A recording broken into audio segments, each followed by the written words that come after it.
Hello everybody and welcome back to more Let's Play Pikmin 2. In the last episode, we explored for our first time the Awakening Wood. In this episode, the day's almost over, so crawl did the hole.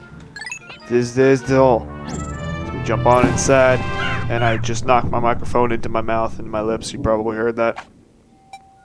But that's okay too. That's okay. Alright, I'm just, I don't know.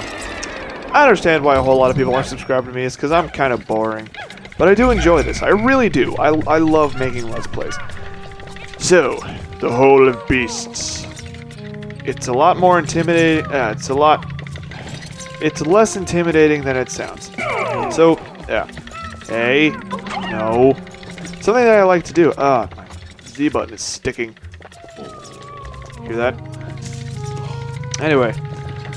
Something I like to do is I usually like to send Olimar out because something that this game loves to do is give rock traps. Yeah, like just friggin' rocks that fall from the ceiling and destroy everything. See? Then there's another thing that it does. Purple sheer grubs. Oh. Sheer grubs just in general. Yeah, this game loves itself some sheer grubs. I'm just gonna punch them all to death. That's fine. You are the sole survivor, and you shall not be left. Beat you within an inch of your life. You, I will actually beat to death because I hate you. So that's how we go down to the next floor. No, I already explained all of that. Bollocks. Yeah, see, this is something I like to do. I like to send my captain forward to trip up all the traps in the dungeon because your captains can do that. Like if there's bomb rocks or you know, something else of that nature, then it's good. But anyway, there seems to only be one treasure on this floor, so we want to go get it. Hey! That's right, you ain't gonna do nothing.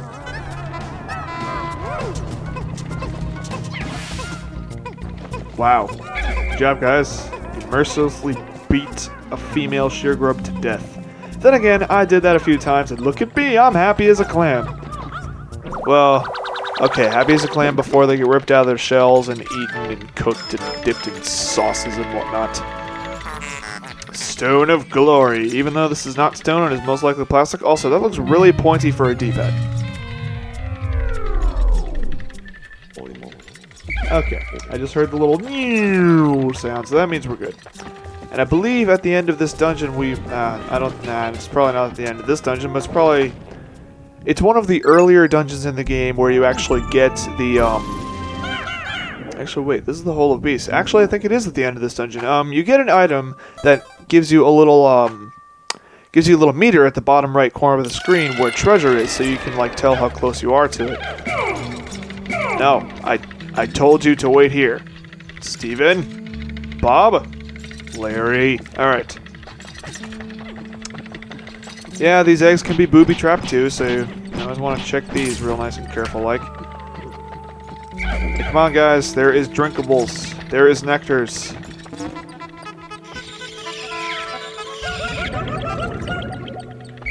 Very nice. Now, ordinarily when there's just random nectar, there'll usually be flowers. Speak of the devil. Alright, we're going to get ourselves some more purples. Come here, little red buddies. Right here, we wanna... let's see.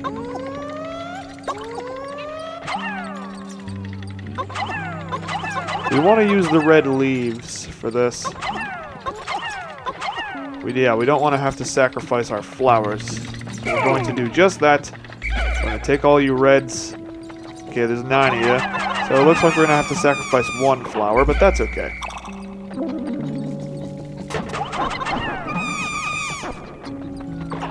Hey, you there! Would you like to volunteer? Would you like to be drafted? That's okay, you're coming with me. We're just gonna toss you into this flower right over here. It's gonna be the best time you ever did have in your entire life.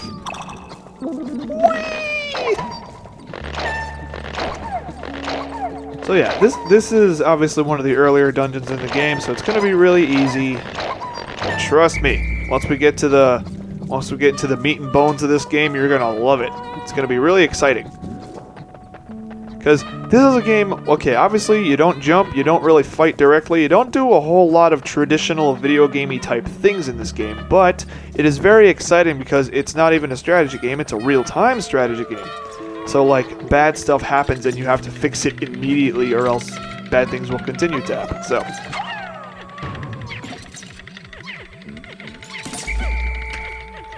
Alright, yeah. Okay. Drink up, my purples. You must be big and strong for the crushing of your enemies.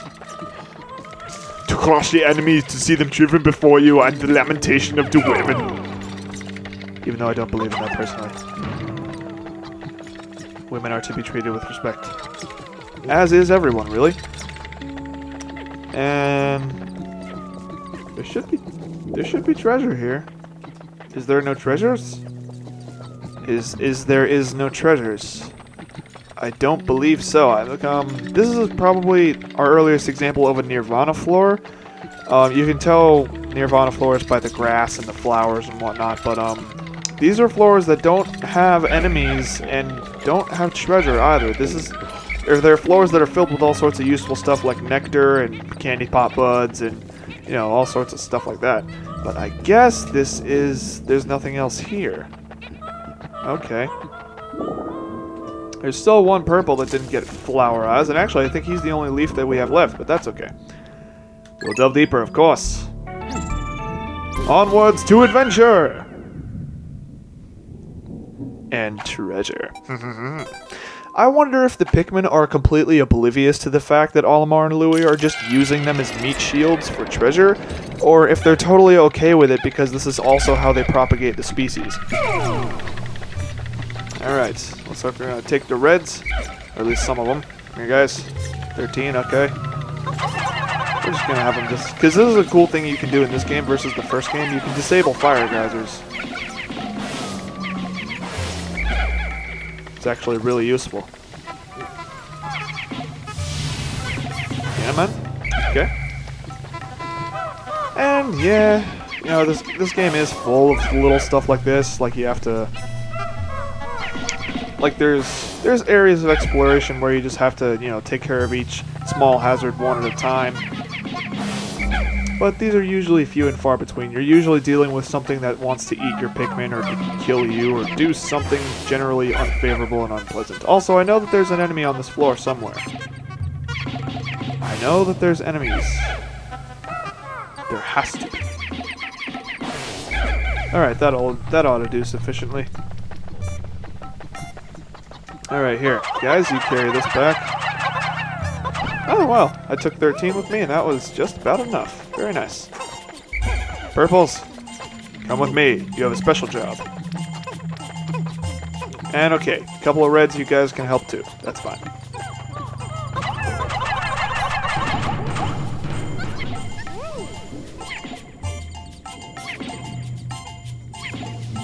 About to say, I really hope they're not going to carry that through the fire. But even if they do, the actual location of the Pikmin on the thing that they are carrying means that they will not be hurt. That is fine. Strife Monolith. That's very nice.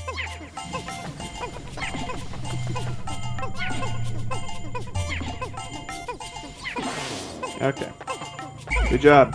Good job, Stanley. I can totally recognize you from earlier. Alright, let's speed up the process a little bit. Come on, guys. We don't have all day. I don't pay you to stand around. I don't pay you at all, in fact, which is probably why you stand around so often, but, you know, that's okay.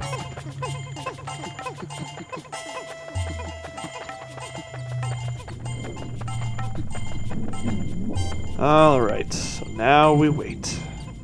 How are you guys doing? I'm doing alright.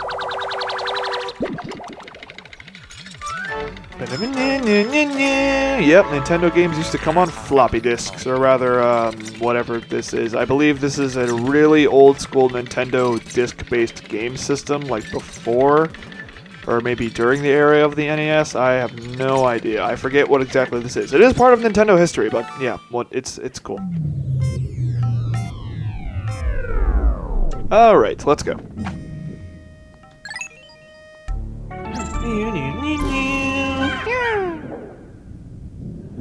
I love how most of the time they just defy the laws of gravity.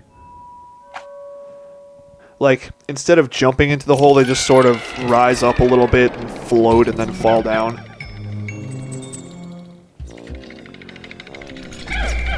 Now, this is a dungeon that actually does span, you know, a decent amount of floors. Here we go. This is one more like what dungeons are going to look like as the game progresses. So we're going to take all of our purples and we're going to destroy this guy's booty. Hello, sir. How you doing? Fine afternoon. Can I tell you about our Lord and Savior, the President? I don't know. I really shouldn't say things like that. I don't know. Mormons. Wait. Don't do... Okay. Purples, don't carry through the fire and the flames, please. It's okay to carry the dead corpse through the flames because then you can just burn them all, you know, burn them, but that's fine. Wait, guys, what, you, huh? Okay, that was weird. Game & Watch. The Dream Architect.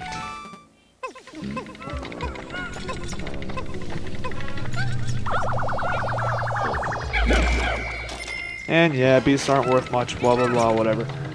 Come here, Louie, let's go explore.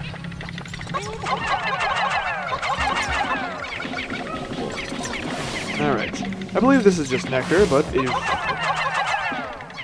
Yeah, because the whole thing is that they're not normally going to give you potions.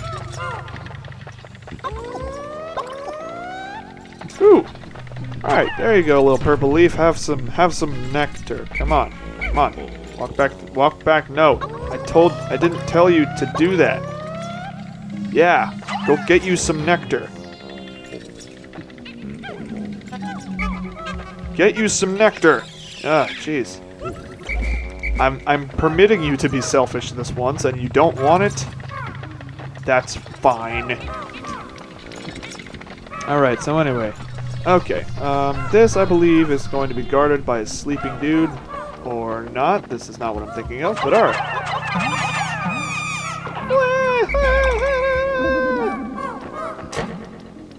See, we're going to need a whole lot of purples for something much later in the game, so it's good that we're getting so many to start off with, because purples, I don't know, I really hate when purples die. I hate it so much.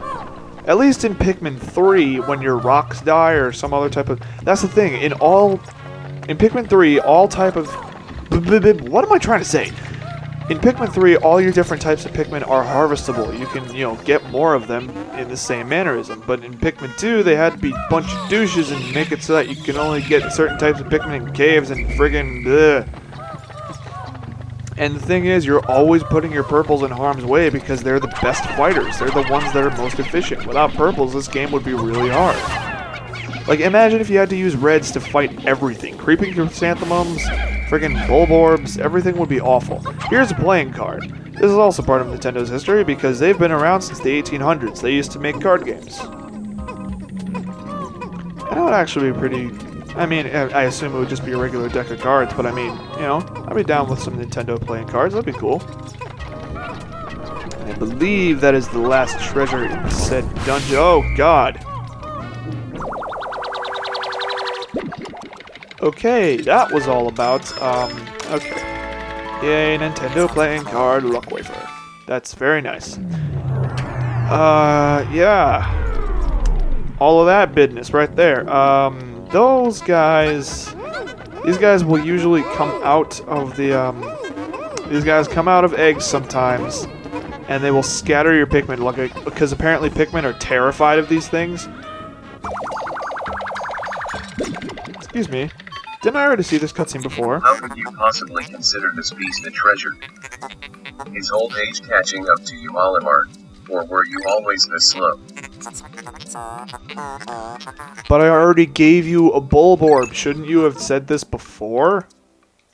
And also, that I'm calling bull on that, sir. That is absolute bull. Do you not think Hokitation will pay for the carcasses of dead aliens? Like, seriously, this is wildlife from an alien planet, and you're seriously telling me that they would only pay 10 Pokos versus some random trash we found here that's worth like 200. Please. Alright. But I believe that that is everything on this floor, so let's go and continue on down. So let's go on down to the next floor. Yay!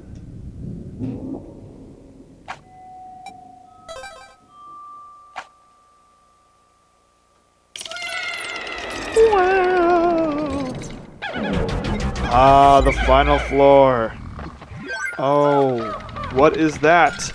What could that monstrous creature be that's snoring and it looks like there's splatter marks all over the ground? Well, we'll find out in the next episode, won't we? So thank you all for watching this episode of Pikmin 2. In the next one, we're going to face off against that thing, whatever it could possibly be. Thank you all for watching. Goodbye.